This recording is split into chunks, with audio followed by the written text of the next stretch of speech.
Chapter 2 में हम बात करेंगे change in profit sharing ratio and calculation of goodwill. ठीक है, चैप्टर का नाम यह है कि change in PSR, change in profit sharing ratio. उस पे जाने से पहले मैं कुछ बात करना चाहता हूं आपके साथ, एक वर्ड को समझना चाहता हूं आपके साथ, वो है reconstitution. Reconstitution, what do you mean by reconstitution? कुछ नया बनाना या फिर कुछ फिर से बनाना। नया बनाना इज कॉन्स्टिट्यूट करना, रिकंस्टिट्यूट मतलब कुछ बने हुए को दोबारा से बनाना। ठीक है, तो हम यहां पे क्या कर रहे हैं, रिकंस्टिट्यूट कर रहे हैं फर्म को। एक पार्टनरशिप फर्म होगी, उसको रिकंस्टिट्यूट करेंगे, उसका रिकंस्टिट्यूशन करेंगे, उसको रिकंस्ट्रक्ट करेंगे। ठीक है, जैसे कैसे हो सकता है वो देखना, केसेस क्या क्या बन सकते हैं जो आपके सिलेबस में, पहले हम उसकी बात करें। First, A and B partners थे और इनका रेशियो था 3:1, ये इनका प्रॉफिट शेयरिंग रेशियो था। अब इन्होंने एक डेट पे बैठे, बोले यार बी साहब, ए बोला बी आप काम तो इतना करते नहीं हो, काम तो सारा मैं करता हूं, ठीक है, तो आप 1 शेयर भी क्यों ले रहे हो यार, 1/4 शेयर क्यों ले रहे हो? यहां पे बी का शेयर कितना है, 1/4 है ना यार। आपका नहीं जो प्रॉफिट शेयर है ना, अनरियलिस्टिक लग रहा है मुझे, तो एक काम करते हैं ना, आपका शेयर 1/5 कर दें, 1/5 शेयर कर दें, आपका शेयर 1/5 कर देते हैं। ठीक है, तो बी कह रहा चलो कोई बात नहीं यार, पैसा कुछ तो आएगा, चलो कर देते हैं। अब एक बात बताओ, यहां पे प्रीवियसली ए का शेयर था 3/4 और बी का शेयर था 1/4। अब शेयर हो गया बी का 1/5, तो ए का कितना हो जाएगा, 4/5 हो जाएगा। यानी न्यू रेशियो क्या हो जाएगा, 4:1। तो यहां पे क्या हुआ, फर्म का रिकंस्टिट्यूशन। पहले जो प्रॉफिट ए ले रहा था वो 3/4 ले रहा था, अब वो 4/5 लेगा। अगर हम परसेंटेज में बात करें तो बताना कितना परसेंट था ए का, पहले 75% था और अब ए का कितना है, 80% है। यस और नो? तो यहां पे एक के प्रॉफिट में इजाफा हुआ, कुछ इंक्रीज हुआ, दूसरे में डिक्लाइन हुआ। सो ऐसे केसेस जहां पे पार्टनर्स सेम है, पार्टनर्स में कोई चेंज नहीं हुआ, पार्टनर्स के पीएसआर में चेंज हुआ, उसको बोलते हैं रिकंस्टिट्यूशन ऑफ फर्म, पहला केस। दूसरा, अभी ए एंड बी वही पार्टनर्स थे हमारे पास, रेशियो था 3:1। ठीक है, इनको लगा यार ये दो बिजनेस हम मिलके नहीं चला सकते, हमें एक नए पार्टनर की जरूरत है। ये बोले यार सी को अपने बिजनेस में एंट्री कराते हैं। ठीक है, यानी सी का क्या होगा, यहां पे एडमिशन होगा। सो एडमिशन ऑफ पार्टनर हो रहा है यहां पे, यस और नो?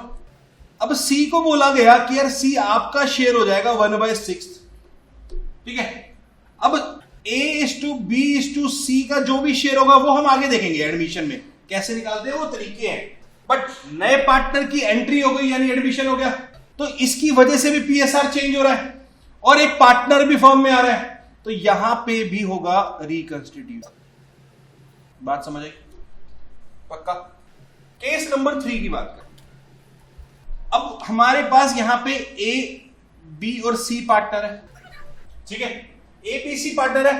अब यार बी को लगा मैं अब बहुत काम कर लिया मैंने, मेरी उम्र हो गई है, अब मैं रिटायर होना चाहता हूं, तो बी यहां से रिटायर हो रहा है। इसका मतलब रिटायरमेंट ऑफ पार्टनर। ठीक है, इसकी वजह से भी पार्टनरशिप में चेंजेस हो गए, तो इसे भी बोलते हैं रिकंस्टिट्यूशन। आई बात समझ में? देखो यहां पे पार्टनर अपनी इच्छा से जा रहा है फर्म से। एक केस और होता है जहां पे पार्टनर प्रभु इच्छा से जाएगा, ईश्वर की इच्छा से। सी की होगी डेथ, सी चला गया, मजबूरी थोड़ी ना भाई कुछ उसकी, वो रात को ये सोच के थोड़ी ना सो जाता कि सुबह उठूंगा ही नहीं, मैं नहीं सोया था, पर ऐसा हो गया। अब वो अगले दिन फर्म नहीं जा सकता क्योंकि वो तो है ही नहीं, तो फर्म को रिकंस्टिट्यूट करना ही पड़ेगा। तो डेथ के केस में भी फर्म रिकंस्टिट्यूट होगा। ये आपके सिलेबस में। एक केस और होता है अमलगमेशन का, फिफ्थ, ये आपके सिलेबस में नहीं है। अमलगमेशन ऑफ फर्म क्या होता है मैं बता देता हूं। 2 फर्म थी जिसमें एक में ए एंड बी पार्टनर्स थे, रेशियो था 2:1। एक और फर्म थी, ये फर्म ए है, ठीक है, यहां पे फर्म बी जिसमें सी एंड डी पार्टनर्स थे, रेशियो था 3:1। अब मिला के एक नई फर्म बना दी गई जिसमें पार्टनर हो गए ए बी सी और डी, रेशियो मान लो यही हो गया 2:1:3:1। ठीक है, तो ये जो नई ये बन गई फर्म सी। अमलगमेशन, हिंदी में मैं को मतलब बताओ, अमलगमेशन का मतलब क्या होता है? अमलगमेट का मतलब क्या होता है? कुछ आ गया एक साथ, दो को मिला के एक नया बनाया, तो इसे भी बोलते हैं रिकंस्टिट्यूशन। तो फर्म को भी, दो फर्म को लाके एक नई फर्म क्रिएट कर दी, सी फर्म, उसको भी रिकंस्टिट्यूशन बोलते हैं। बट ये आपके सिलेबस में नहीं है अमलगमेशन, ये आप हायर स्टडीज में पढ़ेंगे, सीए में पढ़ेंगे या फिर बीकॉम ऑनर्स में पढ़ेंगे, नॉट इन सिलेबस। जो हमारे सिलेबस में है वो क्या क्या है? पहला case change in PSR, second admission of partner, third retirement of partner, और लास्ट ये ऑलमोस्ट सिमिलर है, बस एक ही चीज में डिफरेंस आएगा कि यहां पे हम डेट डिसाइड करके फर्म छोड़ सकते हैं, यहां पे बस वो डेट नहीं पता। तो जब भी पार्टनर रिटायरमेंट लेता है जनरली वो 31 मार्च को लेगा, जब पूरा ईयर खत्म हो जाएगा। पर डेथ में ऐसा नहीं हो सकता ना कि मैं तो 31 मार्च को ही डेथ करूंगा अपनी, पॉसिबल ही नहीं। तो बीच ईयर में चला जाता है। तो यहां पे ऑलमोस्ट सारा सिमिलर है, एक दो चीजें हैं जो हमें और एक्स्ट्रा देखनी पड़ती है, प्रॉफिट और वो सब चीजें, कुछ एडजस्टमेंट्स करनी पड़ती है, क्योंकि पार्टनर गाड़ी चलाते चलाते उसकी गाड़ी ऊपर पहुंच गई और 20 साल में हुआ उसके साथ ऐसा काम।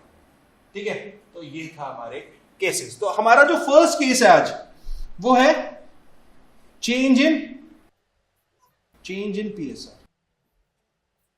ठीक है, अब इस पूरे चैप्टर में हमें क्या क्या पढ़ना है मैं आपको बता देता हूं। पहले एक छोटी सी समरी दे देता हूं पूरे चैप्टर की। ये चैप्टर हम ज्यादा से ज्यादा 8 या 9 क्लासेस में खत्म कर देंगे। ठीक है, पहला तो हम इसमें निकालेंगे sacrificing ratio and gaining ratio. ये क्या होते हैं अभी देख लेंगे। सेकंड इसमें कैलकुलेट करेंगे goodwill, calculation of goodwill. Third हम इसमें कैलकुलेट करेंगे या देखेंगे ट्रीटमेंट ऑफ गुडविल, गुडविल को ट्रीट कैसे करेंगे। फोर्थ हम इसमें बात करेंगे treatment of accumulated profit and losses का। फिफ्थ इसमें देखेंगे हम revaluation of assets and reassessment of liabilities. And last देखेंगे हम इसमें एडजस्टमेंट्स ऑफ कैपिटल। बस ये इतना सा ही चैप्टर है। ठीक है, ये सिंगल क्लास का टॉपिक है, ये 2 क्लासेस में करेंगे। 1 क्लास इसकी हो जाएगी, 1 क्लास इसकी हो जाएगी, 3 क्लासेस इसकी होंगी और 1 क्लास इसकी। ओवरऑल हमारी इतनी ही क्लासेस लगने वाली। ठीक है, चलिए बात करते हैं सबसे पहले सैक्रिफाइसिंग रेशियो। देखो अब हमारे पास 3 रेशियो होंगे। पहला ओल्ड रेशियो जो रिकंस्टिट्यूशन से पहले रहा होगा, एक न्यू रेशियो जो रिकंस्टिट्यूशन के बाद रहा होगा, और उसके बाद या तो सैक्रिफाइसिंग या गेनिंग। ये रेशियोज रहने वाले हैं, इन्हीं से मिलके एक दूसरे से हम कैलकुलेट कर लेंगे, एक दूसरे की मदद से। ठीक है, आप समझते, ध्यान से सुनना।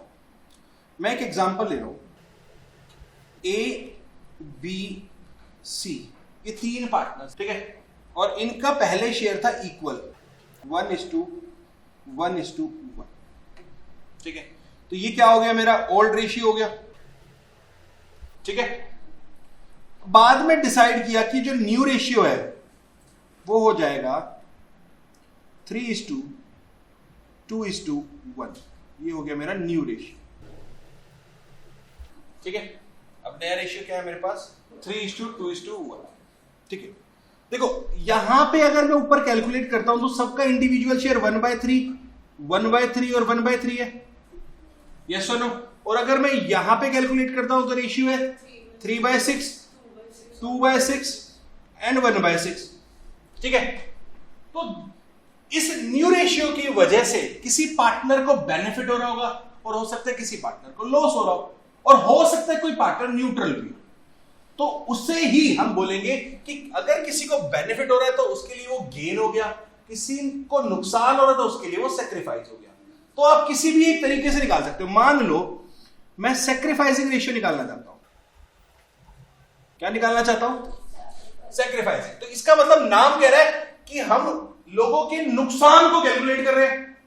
और दो सिनेरियो हमारे पास, एक प्रीवियस सिनेरियो और एक करंट सिनेरियो, और हम आज की बात कर रहे हैं, आज कैलकुलेट कर रहे हैं। तो आज हम नुकसान कैलकुलेट कर रहे हैं। तो इसका मतलब क्या है कि मेरा प्रीवियस सिनेरियो बेटर रहा होगा या करंट सिनेरियो बेटर है?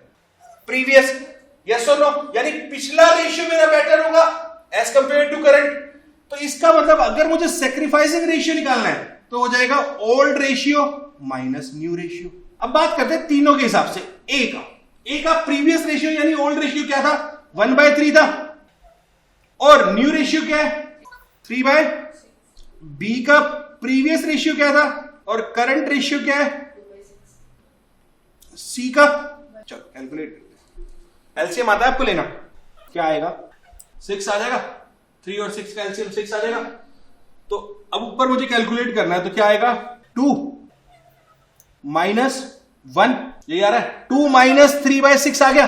तो ये क्या आ रहा है? -1/6 आ रहा है। बी का कैलकुलेट करें, एलसीएम फिर से 6 आ जाएगा। तो यहां पे भी 2 आ जाएगा और यहां पे क्या आएगा? 2। तो ये तो 0 हो रहा है। इसका मतलब बी ने ना सेक्रीफाइस किया ना गेन किया, ये न्यूट्रल है।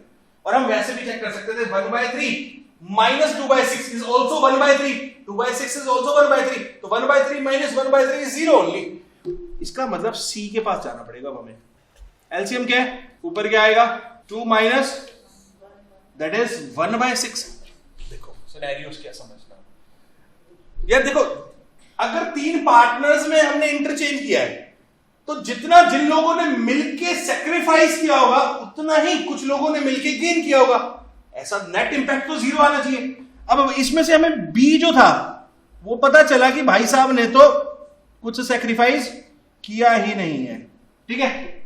तो इसका मतलब ए ने जितना गेन किया उतना ही बी ने सेक्रीफाइस किया। देखो अब यहां पे पॉजिटिव आया ना बी का, सी का सॉरी।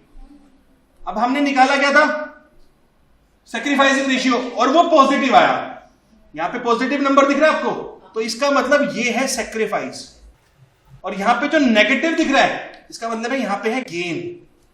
जितना सी ने सेक्रीफाइस किया उतना ही ए ने गेन किया। आई बात समझ में? अगर मैं यहां पे गेनिंग रेशियो निकालता, आइए एक बार गेनिंग रेशियो कैलकुलेट करते हैं। एक बार गेनिंग रेशियो निकालते हैं। गेनिंग रेशियो क्या हो जाता? New ratio minus old ratio. इसका मतलब current ratio is better than the previous ratio यानी ओल्ड रेशियो, क्योंकि गेन हुआ है, बेनिफिट हुआ है। तो अगर हम ए की बात ही कर लेते तो न्यू रेशियो है हमारा 3/6 माइनस 1/3। बी की बात करते तो 2/6 माइनस 1/3 एंड सी की बात करते तो 1/6 माइनस 1/3। तो ऊपर कैलकुलेट करेंगे तो फिर से एलसीएम 6 आएगा, ठीक है। तो यहां पे क्या हो जाएगा? 3 माइनस 2 दैट इज 1/6। यहां पे फिर से 0 हो जाएगा और यहां पे -1/6 हो जाएगा। यस और नो? तो देखो हमने गेनिंग रेशियो निकाला और पॉजिटिव आया तो इसका मतलब यहां पे एक्चुअल में गेन है, और नेगेटिव आया तो यहां पे सेक्रीफाइस है। बात तो एक ही है।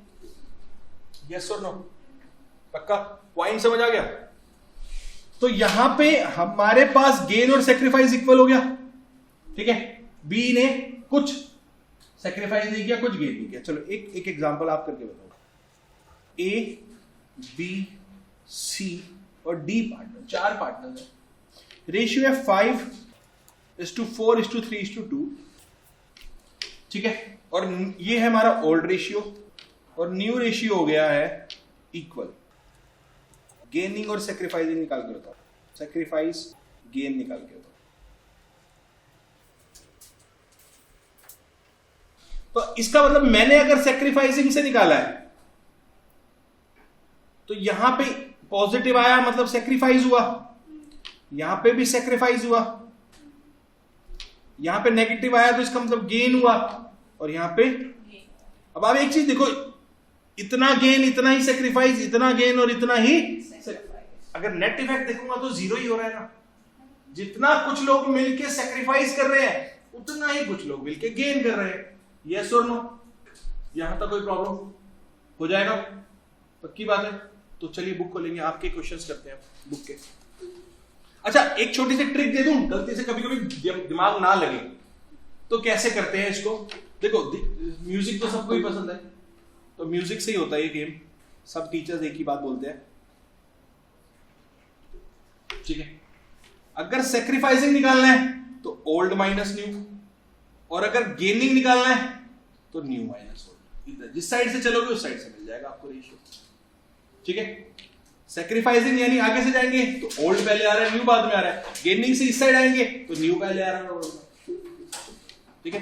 तो सेक्रीफाइसिंग रेशियो में लिख देता हूं is old ratio minus new ratio, and gaining ratio is new ratio minus old ratio.